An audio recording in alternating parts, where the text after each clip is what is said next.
முந்தன் மனோதரித்தாய் மாற்றி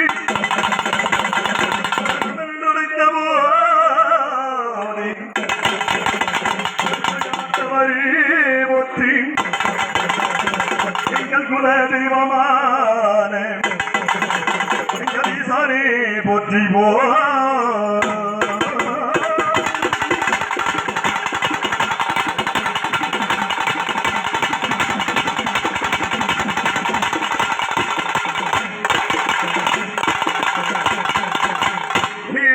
உலகத்து வரையினாலுடைய இந்த நிலை நிற்கவே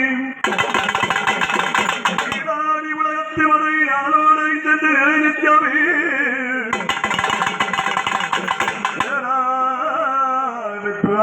கூறெடுத்தான் இவன் இந்த போற்றும் பண்பு கூர்மாமரோ கோவிந்தா அஞ்சனே எவனோ கோவிந்தா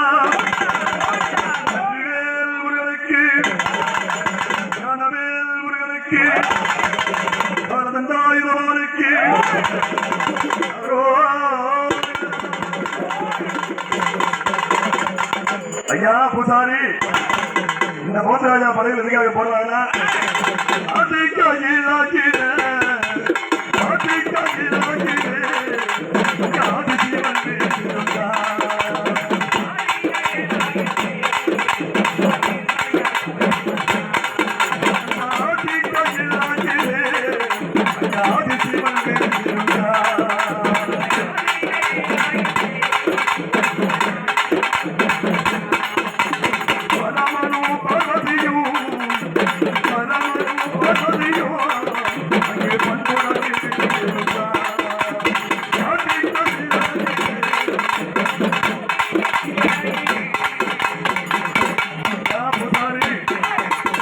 ஆதி கைலாயத்து கலியுகம் என்று சொல்லக்கூடிய இப்போது நடப்பதோ கலியுகம். ஆனால் யோகராஜனிலே முதலாக கைலாயத்தை கோவிலாக கொண்டிருக்கக்கூடிய முக்கன் படைத்த சிவபெருமானும் பார்வதி அம்மையாரும் அதிகம் பதிவாக விட்டிருக்கும் தருணத்திலே இலக்கிய எதிர்சானம் மதுரவன் சொல்லக்கூடிய 4 வேதங்களை சிறவேற்கொண்டு படைக்கும் தொழிலானது. இப்போது வசந்த பம்பன் இன்னும் பம்பன் தான் அடிக்கணும். 4 வேலைக்கு போனா அங்க கம்பெனி ஏறிக்கணும்.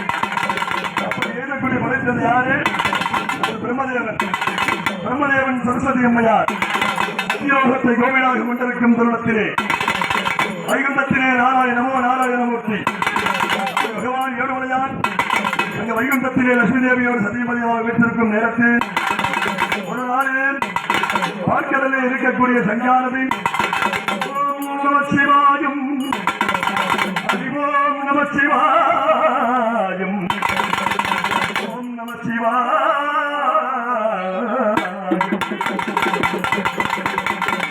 பார்க்கடலே இருக்கக்கூடிய சஞ்சானதி ஓம் நம சிவாயம் ஓம் நம சிவாயம் ஓம் நம சிவாயம் மந்திரமான பஞ்சாட்சர மந்திரத்தை உச்சரித்துக் கொண்டே இருக்கின்றனர். அப்படி என்றும் இல்லாத இன்று மட்டும் புதிதாக இருக்கக்கூடிய சங்கானது பஞ்சாட்சர மந்திரத்தை உச்சரிக்கின்றது. பின்னே பார்வதி நீ கைலாயத்தில் இருமா பார்க்கடல் வரைக்கும் சென்று போய் வரந்தாரு யாரு சிவபெருமான். பார்வதி என்ன சாமி எவ்வளவு நாள் இல்லாதா நீங்க என்ன பார்க்கறதுக்கு போறீங்கன்னு கேட்டாங்க. இல்லம்மா பஞ்சாட்சர மந்திரத்தை வளம்படி சங்கானதை உச்சரிக்கிறது சங்குக்கு காட்சி விட்டு விட்டு பிறகு வருகிறேன். பார்வதி என்ன செய்தாங்க? அதெல்லாம் முடியாது சாமி, எத்தனை காலமாக இல்லாத இன்றைய தினத்திலே பஞ்சாட்சர மந்திரத்தை உச்சரிக்கின்றது. அதனால் பார்க்கிறதுக்கு நானும் வருகின்றேன். அந்த பார்வை அம்மையார் அடம்பிடித்தார். வேற வழி இல்லாத சிவபெருமான் சரி பின்னே வாப்பா அப்படி என்று பரமசிவனான சிவபெருமானும் பார்வதி அம்மையாரும் எங்கு சென்றார்கள்? பார்க்கடலை நோக்கினார். கோவிந்தா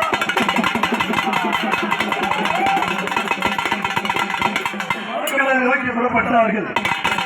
அப்படி பார்க்கடலை நோக்கி செல்லும் தருணத்தில் அழகான ஒரு பெரிய ஆறு, அந்த ஆற்றிலே மணல், அந்த மணலில நண்டு போக என்ன ஆகும்?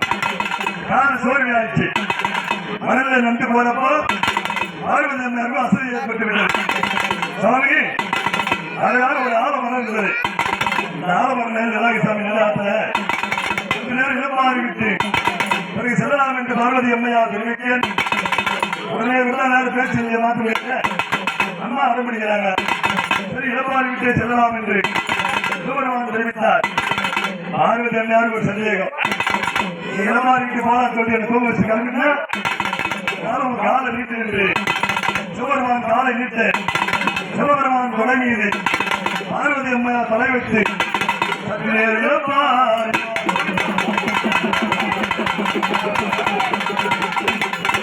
இருக்கும் தருணத்தில் இந்த சங்குக்கு ஏன் போய் காட்சி கொடுத்தாரு, சங்குடைய வரலாறு என்ன, பொறுமையா கடைசியில் தான் ஒரு சங்கு அர்த்தம். பொறுமையா அமைதி அது கேட்டா மட்டும்தான் புரியும். உடனே சிவபெருமான் என்ன செய்தார், பார்வதி அம்மையார் அழைத்து செல்ல வேண்டாம் என்ற எண்ணத்திற்காக சிறிது மணலை குவித்து பார்வதி அம்மையார் உறக்கம் கலையாமல் அழைத்து அசாத மணந்தல் வச்சார். அம்மா தூங்கி ஏகிறாங்க. உடனே என்ன செய்யார், சிவபெருமான் பார்க்கிறதை நோக்கி பார்க்கிறதுக்கு சென்று அந்த சங்குக்கு காட்சி அளித்துவிட்டு பிறகு திரும்பும் தருணத்திலே பார்வதி அம்மாவை எழுதி பார்த்தாங்க. கணவர் இல்லாத காரணத்தினால் பொதுவாக பெண்கள் தனியா இருந்தாலே இந்த ஆள்காட்டு சும்மா இருக்கிறதா, பூமியிலே நோட்டில் ஏதாச்சும் ஒரு கோலம் போடுவாங்க.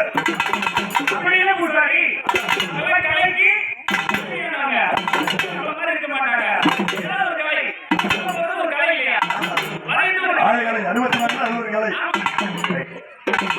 அப்படி பார்வதி அம்மையார்கள் அந்த அழகாக கோலம் பறிந்து பார்த்தால் அந்த கோலம் என்னவென்றால் ஒரு நாடு, ஒரு நகரம், ஒரு கோட்டை, கொத்தளம், கோவில், ஒரு குளம், ஒரு பூந்தோட்டம், ஒரு நந்தவனம்.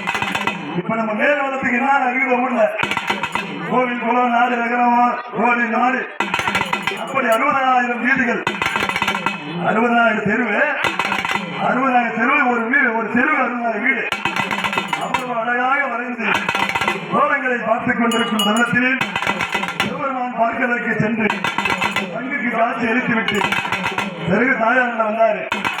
அப்படி வந்தவுடனே இந்த கோலங்கள் அனைத்தும் இங்கு உயிர் பெற்று விட்டதம்மா.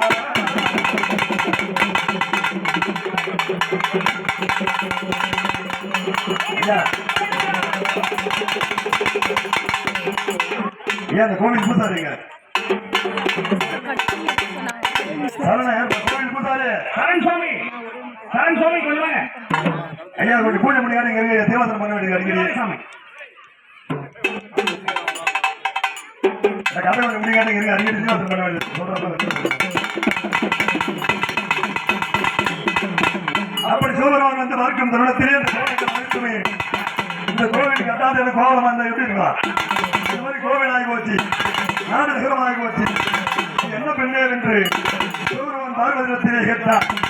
சாமி எழுந்து பார்த்தா நீங்க ஆள் இல்லை, சும்மா இருந்து வெறுப்பாகுது, அதனால இந்த கோலங்களை அழைத்தாலும் வசந்த அழகு பார்த்திருந்தேன், நீங்க வந்த பிறகு இந்த மாதிரி ஆச்சு சுவாமி அப்படி என்று சிவபெருமானத்தை பார்வதி அம்மையார் தெரிவித்தார். பெண்ணை இப்படியே விட்டு விட்டால் பாயடைந்து விடும். இந்த கோவில் போட்டாங்க சரவண பூஜை பண்ண போடுகிறாங்க, பூஜை பண்ணலாம் என்ன ஆவீங்க பாயடைஞ்சிடும். அதனால கோவில் நம்ம பணம் போட்டு கட்டினாலும் அந்த பராமரிக்க முடிஞ்சு பூசாரி வேலை. நமக்கு படைக்கும் தொழில் நாம் செய்தாலும் இதுக்கு உற்பத்தி பண்றப்பே போன பாயடைஞ்சிடும் இல்லையா.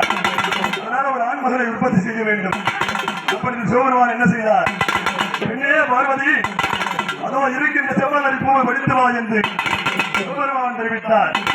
உடனே பார்வதி அம்மையார் என்ன செய்தார், செவ்வனரி பூவை ஒடித்து வந்து சிவபெருமான் கணத்திலே கொடுக்க அதில் என்ன செய்தார், இந்த செவ்வனரி பூவிலே அருளிங்கரை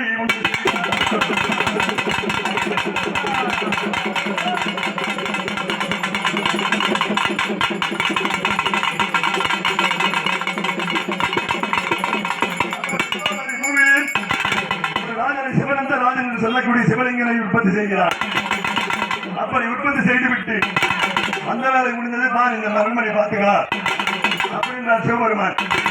அம்மா கேட்டாங்க, சாமி ஆணவன் என்றால் ஒரு பெண் துணை வேண்டும் அல்லவா, தன்னந்தனே எவ்வளவு நாள் காலம் தர முடியும், அதனால ஒரு பெண்மணி தேவை என்று பார்வதி அம்மையார் தெரிவித்தார். அப்படி தெரிவித்த உடனே சிவபெருமான் என்ன செய்தார், என்னே நீ சொல்வது வழக்கம் தான், அதோ இருக்கு இந்த கல்யாணி முழுக்க போய்